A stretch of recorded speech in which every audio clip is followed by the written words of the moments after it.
Tomorrow marks 1 year since Russia invaded Ukraine, starting a horrific war that has so far cost so many innocent lives. I want to pay tribute to the people of Ukraine for their courage in standing up against Vladimir Putin, and I know we will all continue to support the people and the government of Ukraine in their fight against this evil dictator.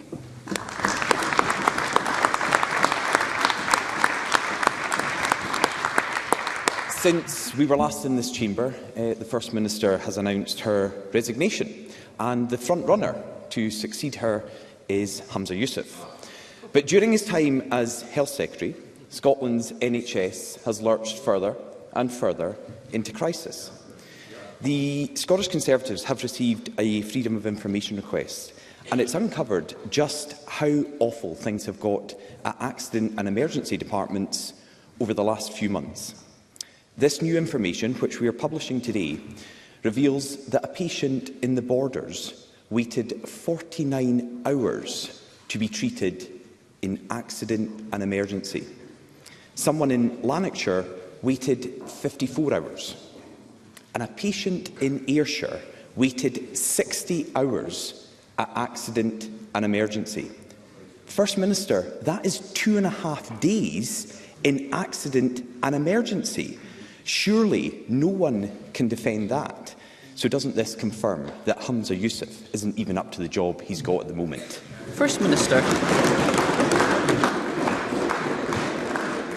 Firstly, Presiding Officer, can I also take the opportunity to mark what will be tomorrow the first anniversary of Russia's illegal, unprovoked invasion of Ukraine, and to express my solidarity, the Scottish Government's continuing solidarity, and I'm sure the solidarity of everyone in Scotland with the people of Ukraine as they continue to defend and protect their sovereignty, their territorial integrity and their independence.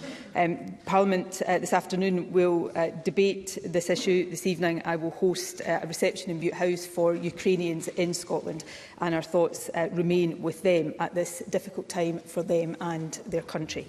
On the issues of the National Health Service, firstly I should say it is of course for the members of my party to elect a new leader of the SNP and effectively a new First Minister for Scotland, subject to approval of this Parliament. But can I say in relation to the Health Secretary, he is the only Health Secretary anywhere in the UK that has managed to avoid a single day of strikes in the National Health Service over this period.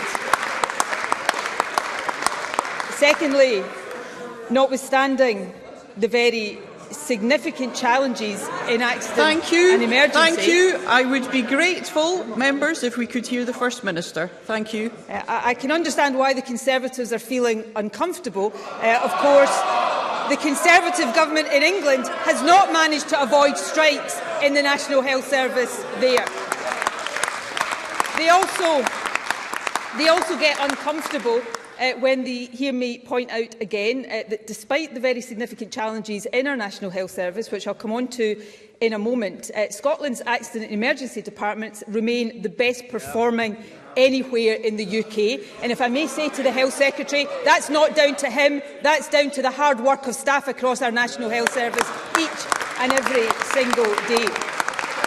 But our Health Service faces significant issues. We see that in the Audit Scotland report published today. But we also see in that Audit Scotland report important context that, of course, Douglas Ross always seeks to deny. So let me quote from it. Page 7, the pandemic continues to affect the delivery of NHS services. To listen to Douglas Ross and others, you would be forgiven for thinking the pandemic hadn't even happened. Secondly, Scotland's NHS is not alone in facing these issues. Many of the factors contributing to the extremely difficult situation facing the NHS in Scotland are not specific to health services, and many are not within the control of the Scottish Government. Notwithstanding that, we continue to support our health service to ensure record funding, record staffing, record pay deal for Agenda for Change staff in Scotland, and progress in reducing the longest waits in our National Health Service. Douglas Ross. Shameful Shameful is the only way you could describe that answer from the First Minister, because not a mention of a patient who waited in Ayrshire at the tail end of last year for 2.5 days in accident and emergency. The clue is in the name. They went there for emergency treatment and they sat for 2.5 days. And the First Minister, her answer to them is, well, it's the best performing anywhere in the United Kingdom. That is little comfort for people who are waiting hours and days for treatment.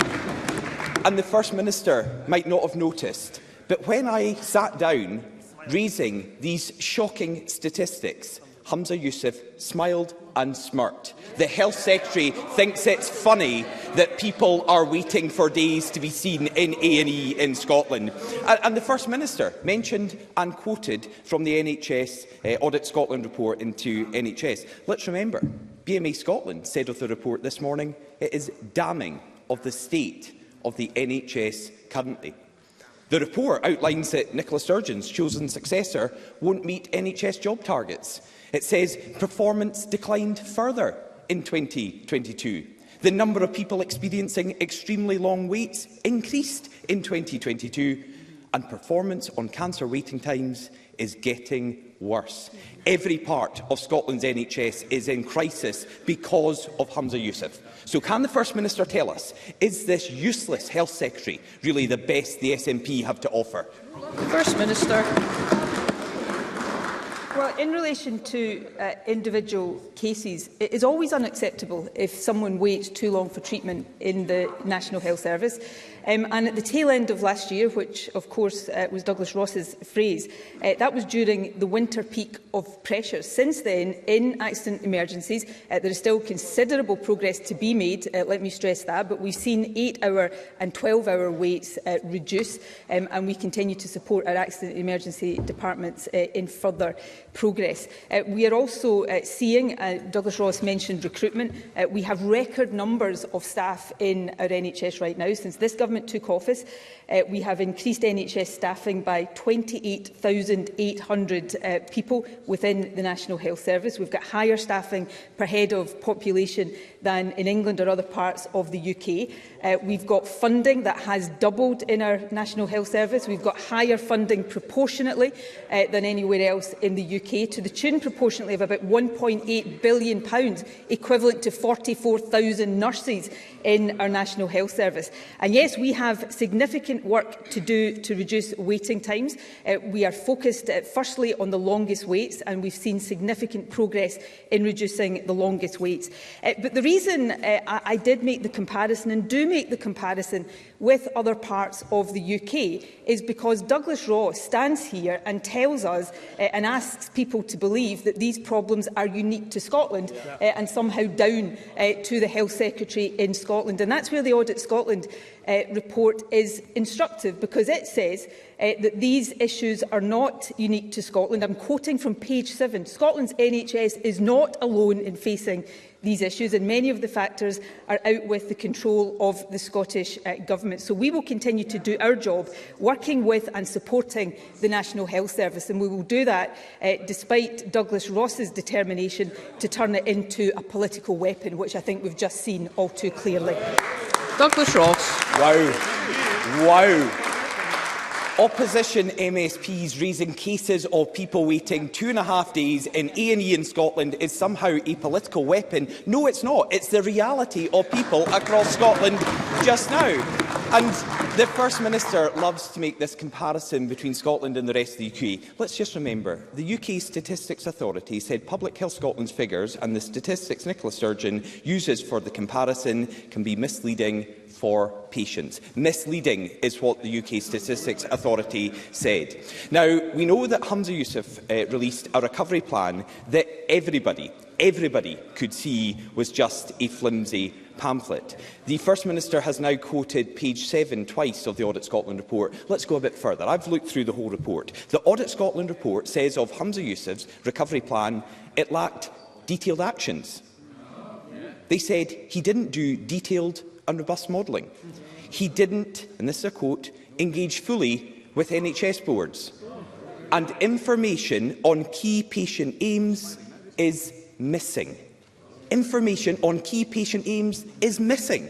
Humza Yousaf have made the crisis in Scotland's health service much worse. First Minister, why should a Health Secretary who has failed our NHS now get to fail the whole of Scotland? First Minister. Well, firstly, I didn't suggest that any MSP raising patient experience was using it as a political weapon. What I said, and what I will say again, is trying to suggest that these issues are unique to Scotland's NHS is seeking to use our NHS as a political weapon. And to coin a phrase of Douglas Ross, presiding officer, I do think that is shameful on the part of the Conservatives. On the recovery plan, let us look at the progress, and it is the case that we have considerable work still to do. But let's take 8 and 12-hour A&E waits. I said earlier on, these have dropped significantly since the peak over the winter period. 8-hour waits are down by 54.9%, 12-hour waits down by 61.6%. That's because of the support we're giving to the NHS and the work of staff on the front line. Look at waiting times targets more generally. The numbers waiting the longest for treatment have reduced by almost a quarter for both inpatient and day case treatment and for outpatient treatment.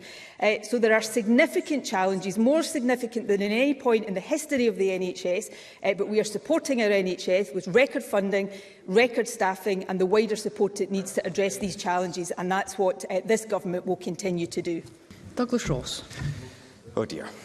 8 years ago, a failed SNP Health Secretary became First Minister. Now, history looks like it's repeating itself. Why would anybody risk Scotland's future by giving a man with Humza Yousaf's record more power? So let's just look at his time in office while the First Minister gets more intel from the Deputy First Minister. I don't know what's coming there. So let's look at what Humza Yousaf has done in office. He was Transport Minister who drove without a licence. He delayed the dualling of the A9, and he clapped like a seal when Nicola Sturgeon launched a ferry with painted-on windows. He was Justice Secretary who did nothing while violent crime rose, got duped by a hoax video into calling on the police to investigate Rangers players, and damaged free speech with his Hate Crime Act. And now Humza Yousaf is the worst Health Secretary since devolution, but it looks like he's going to fail upwards. In any other line of work, Humza Yousaf would have been sacked, not promoted. Forget being SNP leader. Why is he even still in government? First Minister. Well, I don't know about anybody else, presiding officer, but Douglas Ross is sounding pretty scared of Humza Yousaf. As I am sure he will be scared of whoever is elected to succeed me as SNP leader. Thank you, members. Thank you all. He also referred to the fact I was Health Secretary before becoming First Minister, as I am extremely proud of, presiding officer. But let me just reflect on this fact. In the 8 years that I have been First Minister, the people of Scotland have had no fewer than 8 opportunities to cast a verdict on me, my party and my government. And in every single one of these 8 opportunities, the people of Scotland have rejected the Conservatives and put their trust in me, my party and my government. And I have every confidence, presiding officer, that whoever succeeds me as leader of the SNP will continue that record of success. Thank you.